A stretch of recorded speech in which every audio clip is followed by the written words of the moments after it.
Light పెట్టి చూస్తే ఏం కనబడతలేదు. హజారా రామచంద్ర టెంపుల్. ఇందాక మనం శివుని టెంపుల్ పోయినప్పుడు అందులోకి వాటర్ వచ్చి అది అండర్ గ్రౌండ్ది కాబట్టి మనం లోపలికి పోరాలి. కానీ ఇక్కడ చెప్పులు ఇక్కడ ఇడిచి అందరూ లోపలికి కూడా పోతారు. నేను కూడా లోపలికి పోతా. హజారా అంటే తెలిసిందే 1000 అన్నట్టు, 1000 రాములు అని దీని అర్థం. ప్రతి పిల్లర్ మీద డిజైన్ మాత్రం అదిరిపోయింది.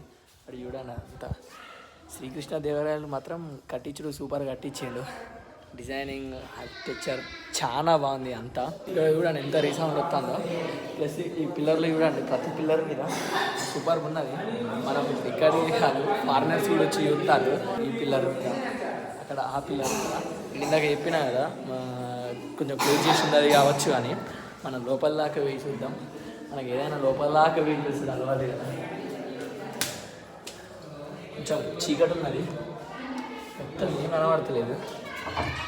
దీనికి తాళం కూడా వేసారు. లైట్ పెట్టి చూస్తే ఏం కనబడతలేదు మొత్తం.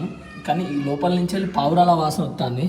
ఇంత చీకటి ఉన్నా కానీ పావురాలు ఎక్కడి నుంచి అలా పోతానే కావచ్చు మేబీ. డిజైనింగ్ చూడాలి, అంతా సూపర్ చేసారు. ఇంక ఇక్కడ దీన్ని ఇంకా కడతారు లోపల. మరి ఇదంతా అది కింద పోతే అంటుతుంది. లోపల విగ్రహం కూడా లేదు, ఎందుకో ఏమో తెలియదు. ఇక్కడ ఇది బాగుంది, శివుంది కూడా బాగుంది. శివుంది కొంచెం ఫెయిల్ అయినా కానీ, అంటే గుడి కొంచెం వాటర్తో నిండిపోయి ఫెయిల్ అయినా కానీ ఓకే.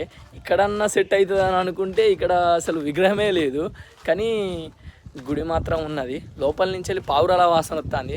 అంటే ఇక్కడి నుంచి వెళ్ళి మరి పావురాలు వస్తాయి, పైన గ్యాప్ ఉండొచ్చు. కానీ మొత్తం చీకటి ఉన్నది. ఇందాక మీరు చూసారు కదా.